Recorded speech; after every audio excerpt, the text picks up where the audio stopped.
Hey folks, Chris here. I want to talk about something that I wish I had had a video of when I first got started using solar, dealing with solar voltages.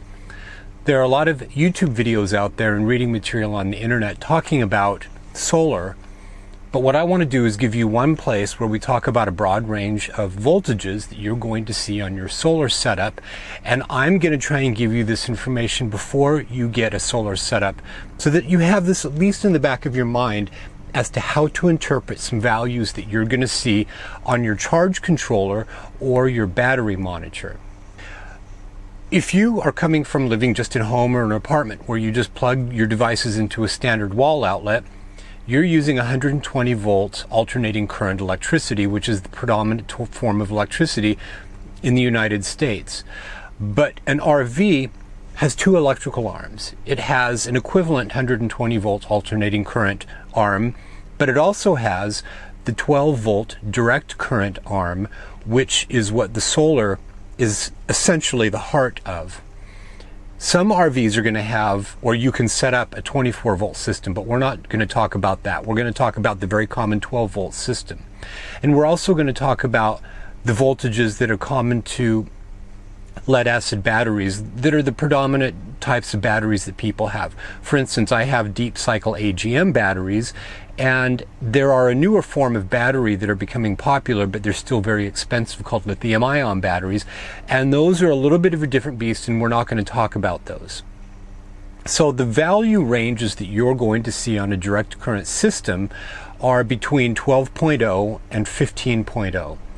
Those broad ranges can be broken down into two general categories, and that's daytime voltages and nighttime voltages.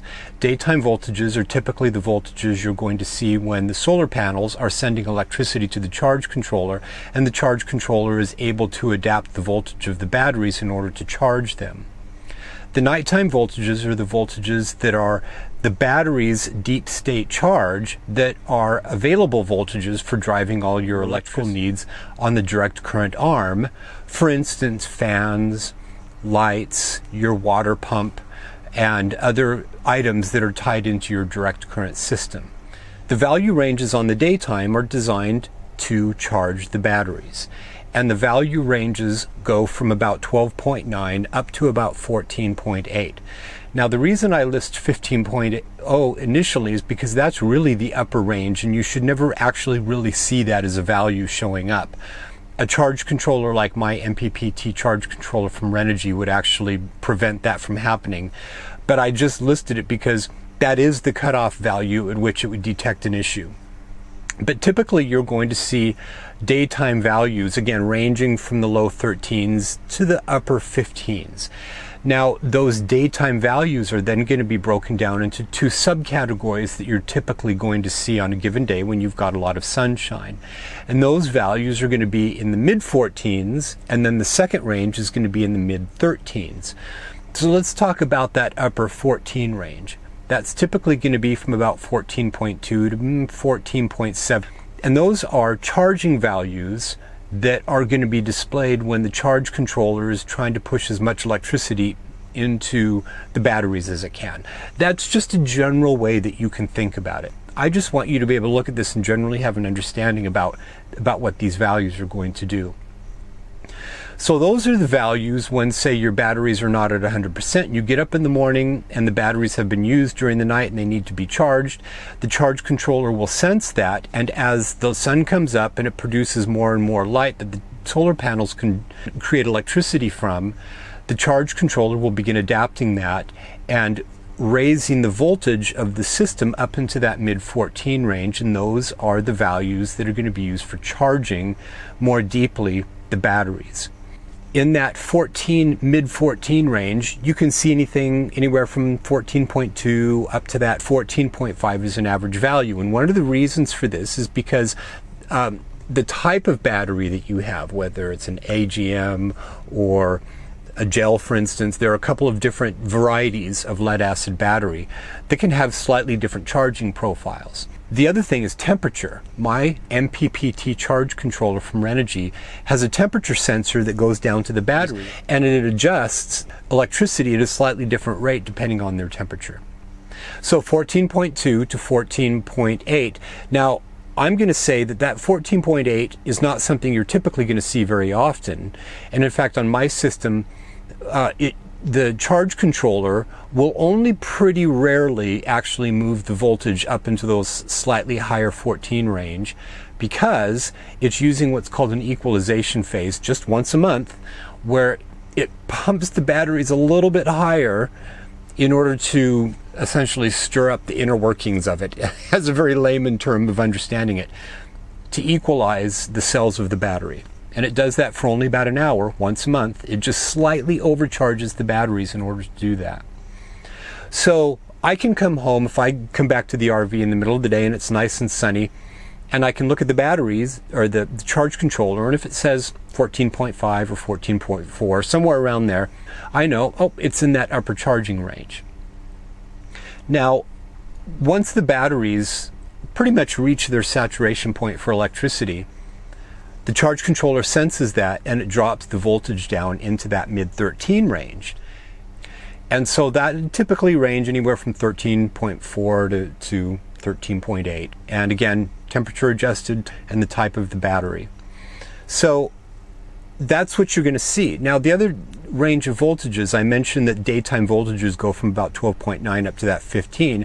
And when you're going to see those upper 12s and lower 13s is in the morning when the sun is starting to come out and the panels start receiving a little bit of sunlight, and the charge controller can start slowly raising the voltage from the nighttime range into the daytime range. And that's where you're going to start seeing those low 13s, high 12s, as the charge controller is able to start raising them. And it can charge the batteries at those lower voltages, but it's kind of slow. Typically that's just a passing phase. The other area where you might see those lower 13 ranges is on a very cloudy day where there's enough energy coming in to somewhat raise the voltage, but not enough to really get into the deeper charging phases of those upper 14s. So that's another area where you're going to see those. Okay, so let's talk about nighttime ranges.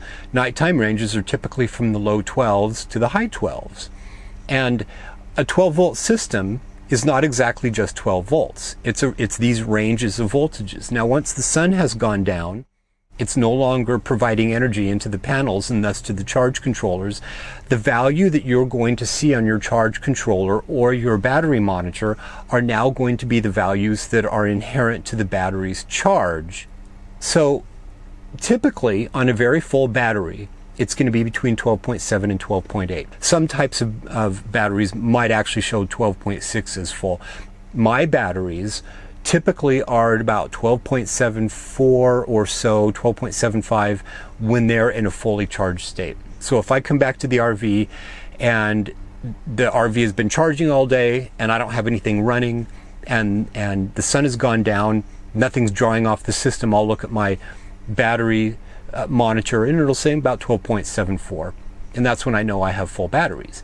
As soon as I put a load on the system, I turn on fans or I turn on lights, I plug in the computer, I turn on the inverter and start drawing on the system, you're going to see your voltage start to go down, and you can get a sense for what's happening with your batteries based off this drawdown on the voltage.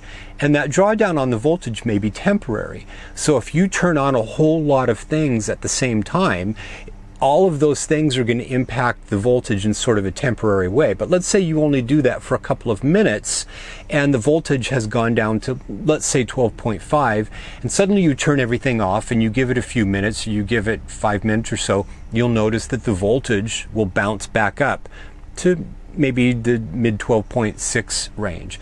And that is because there's a deeper internal charge that the batteries still have available to draw on once all the loads are taken off. So you're going to see the battery's voltage during loads as being lower, and without loads it's going to naturally rise back up.